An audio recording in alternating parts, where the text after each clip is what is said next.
Welcome. In this video, we'll be looking at creating purchase orders and receiving purchase orders. When receiving stock into Bepoz, you have a few optional methods. Firstly, you can manually create a purchase order and receive that purchase order. This is covered in this video. Alternatively, you can ask the system to create an automatic purchase order. This can be based on minimums and maximums that is set for each product, or on the sales of products over a period. Lastly, you can also select to do a manual receipt. This means you don't create a purchase order, you do a manual receipt into Bepoz as the stock is delivered to your venue. The automatic purchase order and manual receipts are covered in different videos in this series. It is always preferable to create purchase orders and receive these purchase orders.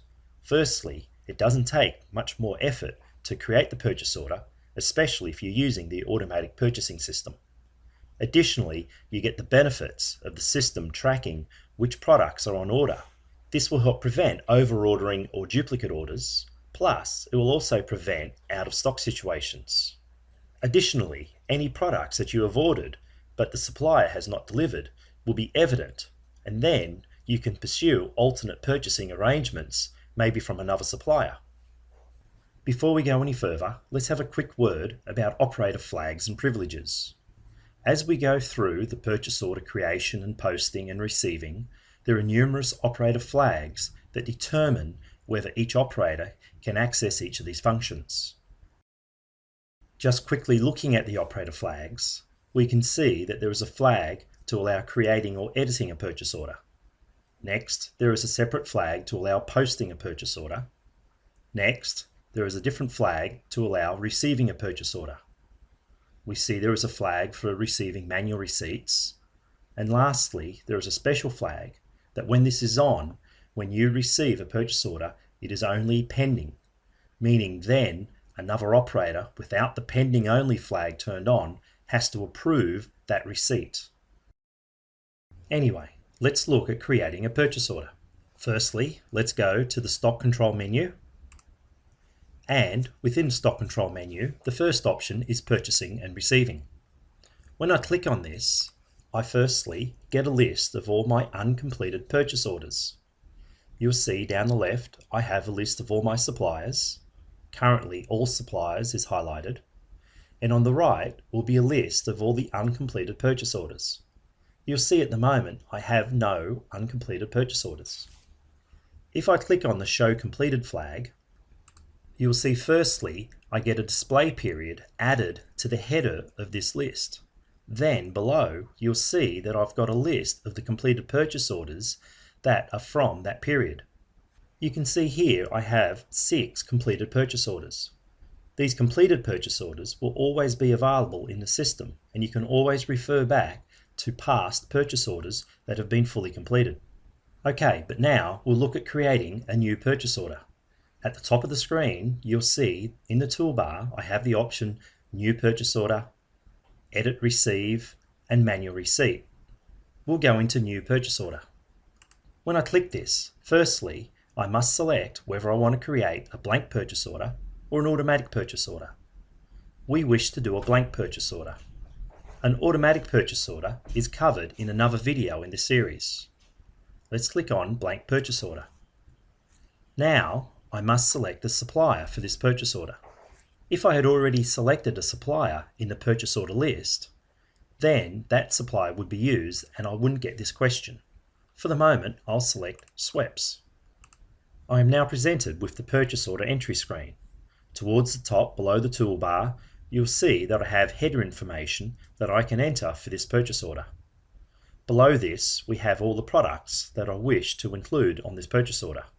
Looking at the header, which is called Purchase Order Details, you'll see that firstly, I can set the purchase date. This will default to today, and typically this does not need to be changed. Next to this, we have delivery date. By default, it will say ASAP, meaning as soon as possible. You can also select a specific date. I might select a week's time. Next to this, you see we have an instructions field. You can see it is already filled out with the instructions, please deliver to Rear Lane. This has been pre-set up for this supplier. So anytime I create a purchase order for the supplier sweeps, it will always bring up that default instructions. I can click in there and I can change it or add to it. Next, you can see that I have the order number. This is the internal order number of the Bepoz system. This cannot be changed and it can always be referenced back to this specific purchase order. Next, we can enter a supplier representative name. And lastly, we can set a promotion name. This may be if a supplier requires you to set a promotion name in order to receive special pricing for this purchase order. Below the header, we can select which store in our venue this purchase order is for. This will always default to your inwards goods store, and in this case, I'll leave it at that.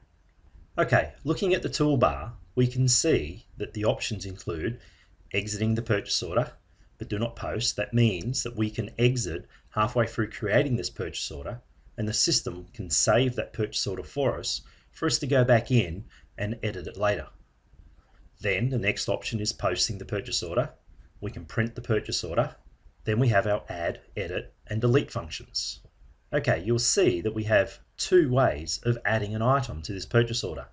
The add new item will prompt us with the product list to select a product to add to the purchase order. The add supplier number, on the other hand, allows us to enter the supplier number directly, and providing your products have the supplier number set, it will then add that product to the purchase order. Let's look at each of these. Firstly, let's click on Add New Item. When I do this, I'm presented with the product list. But importantly, as the prompt shows, it is only displaying products for the supplier sweeps. It is important that each product has its supplier set in the product screen. If you do wish to add a product to a purchase order that hasn't got the supplier sweep set, we can turn on the All Products flag. You'll see here that if I go to another group that shows no products for sweeps, by turning on the All Products flag, I then am presented with every product that is in the product list in this group. Alternatively, if the product that you wish to add to your purchase order doesn't exist in your database, you can use the Add New Product toolbar button to create the product in your database and then add that product to the purchase order. Okay, let's go back and add a few products to this purchase order. Firstly, I'll add the bitter lemon product. I do this by either double-clicking on the product or highlighting it once and clicking the Select Product key. When I do this, I get the order details screen for this product. You'll see across the top it shows me the supplier code, that is the unique supplier number for this product. Next, we have the purchase order description, which will appear on the purchase order. We can edit this if we wish. Next, we have the size, 250 ml, and the case quantity. Then below this, it's showing us the settings in the local product. Once again, we have the description, size, and case quantity, and the current cost each.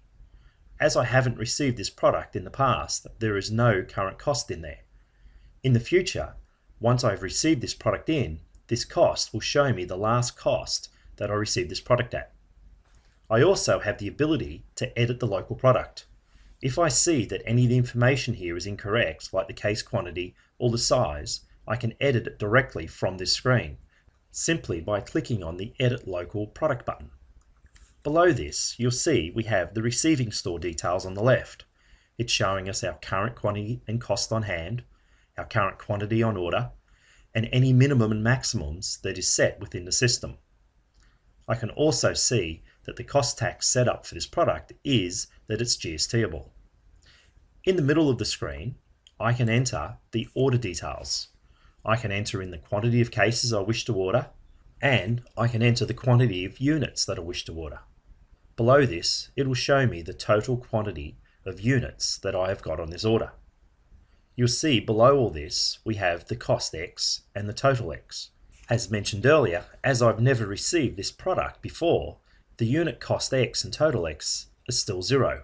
Once I have received this product, any future order will show me the last cost that I received this product at. Okay, let's order some products. I'll go into quantity cases and I'll order 2 cases. You'll see immediately the total unit quantity has changed to 48. That is 2 times 24 being the case quantity, will order 48 items. I can optionally now set my unit cost. I can either add it now, or I can set the unit cost when I receive the products later, but I'll set it up now. I'll set it to $2.50. When I enter this, you'll see that the total cost X is automatically calculated out to $120 and the total ink to $132. Now I simply click the OK key and you'll see that this product has been added to my purchase order. You'll see that it shows me I've ordered 2 cases, the each and the total X. Now let's add another product. Once again, I'll use the Add New Item, and this time I'll select a different product. I'll select pineapple juice. At this point, I can actually add multiple products to this purchase order at the same time.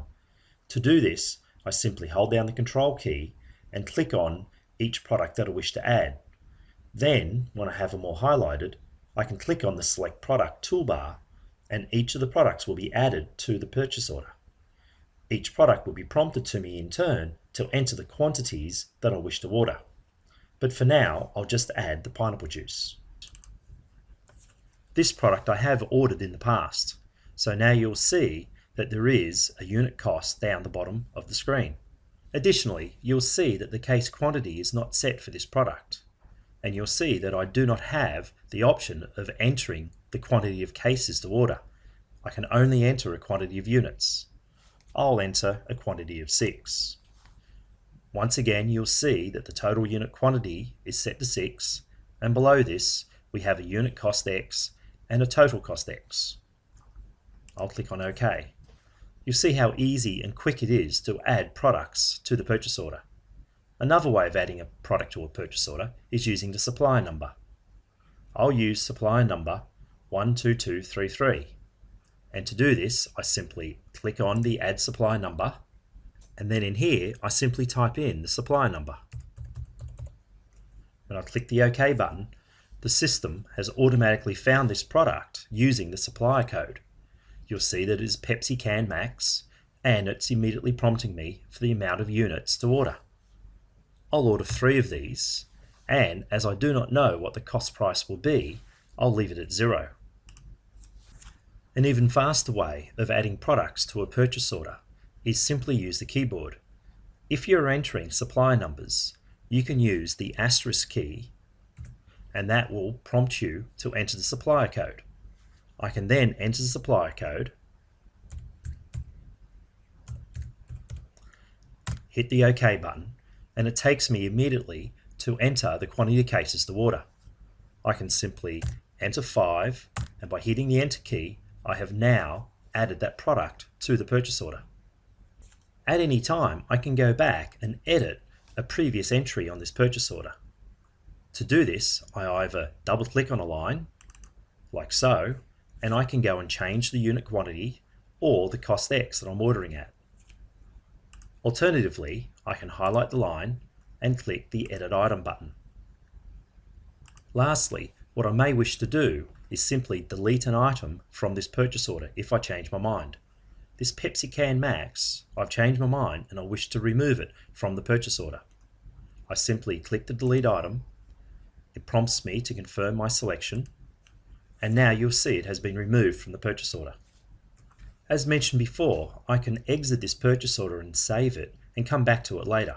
I may be interrupted for some other work matter. I can simply click the exit key. It will prompt me to either save the purchase order or not save the purchase order, or if I click cancel, to go back to editing the purchase order. I'll say yes and save this purchase order. Now, if I turn off the Show Completed flag, you'll see that I have this incomplete purchase order showing in my purchase order list. I can easily, at any time, double click on this and go straight back into the purchase order and carry on working on this purchase order where I left off. At this point, what I wish to do is post this purchase order. You must post the purchase order for it to be logged officially into the system.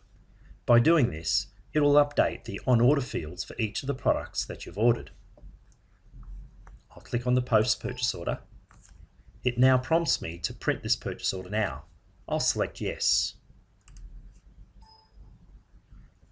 Now, it also prompts me if I wish to email this purchase order. As this supplier does have an email address set, and I have the messaging module selected in my system, I can easily email this purchase order directly to the supplier. I'll select no.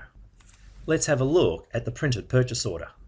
You see across the top it will have my name and setup as with all my other reports.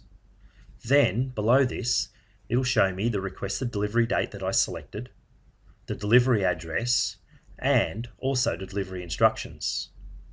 Down below it will show all the products and the columns that I've selected to print, which were determined by the view that I had selected. I can now print this purchase order if I wish. Returning to the purchase order list, we can see that this purchase order status is now changed to posted and sent. It will stay in the system waiting for the goods to be delivered and for us to enter the receipt of this purchase order. Let's now receive this purchase order. To do this, I simply double click on the purchase order line, and the purchase order has now been shown to me. You can see that each of the purchase order lines is highlighted yellow. This is a visual prompt to tell me that these lines have not been received yet. I have two choices here. If the whole purchase order has been received in full, with a single mouse click, I can click on the Receive All Item button at the top and it will receive the whole purchase order in one go. I can then proceed to post the receipt. Alternatively, I can edit and modify individual lines on this receipt. I can also add new lines to this receipt. You'll see that I have the Add New Item button and Add Supplier Number at the top. So even though I'm doing a receipt, I can still add more products onto this receipt. Let's firstly just go into one line, and if we double click on it, you'll see now that I can enter in the received details. The system shows me the items that I've ordered, and by clicking into the quantity cases, I can either receive the whole lot, or I can receive extra items, or I can receive less items that was ordered. You'll see below I can also change the unit cost. I may enter in $2.60. You can see the system is prompting me that this represents a 4% increase in the cost of this product. For each supplier, you can set an allowable cost change percentage. Anytime a product is received with a greater cost change percentage than the preset amount, the system will create an audit log entry. This can then trigger an alert to be sent to management. Looking at other options on this screen, I can click on the Receive in Full button, or I can fully cancel the back order on this product. As I've only received one of the cases of the two that was ordered, I wish now to cancel any back order. This tells the system that it will not be receiving the other case that we had ordered earlier. So when I click on the OK, you'll see that that line now has turned white, meaning that it is fully completed.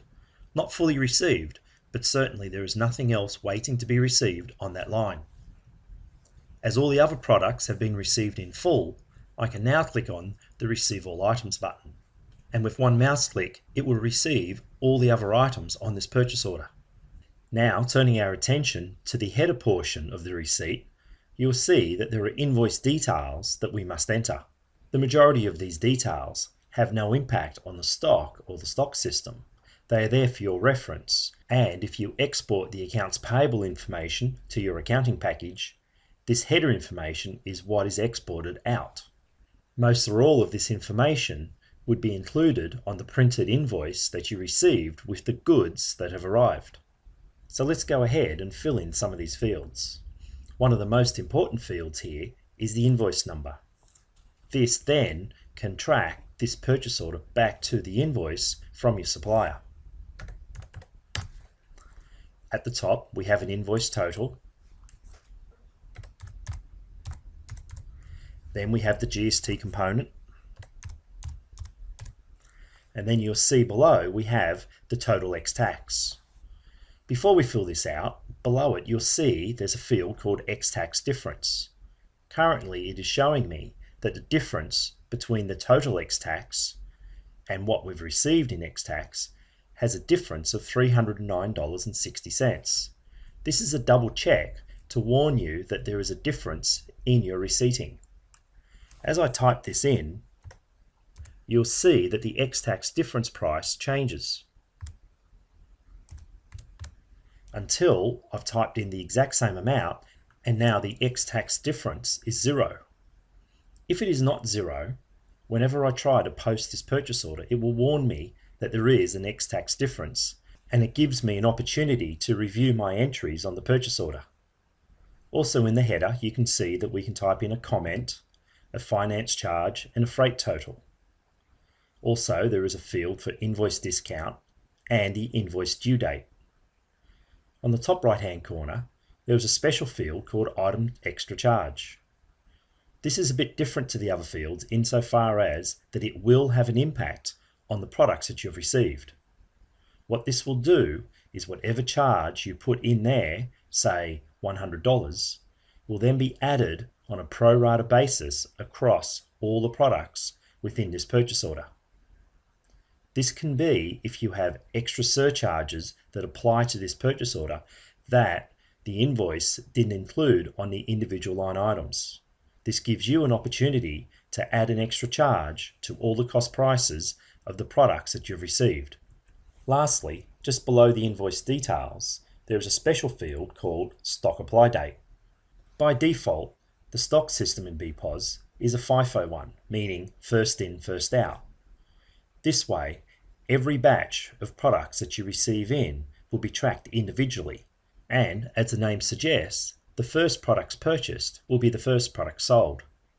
That means that these products that we're receiving now will not be sold until all the other products that are in stock are sold out. Typically, this would be correct. However, you may have a promotion where you wish to sell these products at a special price and you've received them at a special price. Therefore, you would like the products that you've bought at a special price to be the products that are sold at that special price. In here, this is how we can set it. We can set a particular date, and here we may say the 28th of November. So therefore, on that date, the system will make these products at these cost prices the active products that are being sold. So your cost price and your margins will reflect that special pricing. Okay, now we've finished entering our purchase order. All that needs to be done is to post this receipt. Now all those products have been received fully into stock, and you'll see that this purchase order is no longer showing as an incomplete purchase order. If I turn on the Show Completed flag, it will now display as a completed purchase order. I can still double click on it and view the purchase order and see all the details, but I can no longer add more items or change any of the receipted items in this purchase order. This has been an overview of creating and receiving a manual purchase order in Bepoz.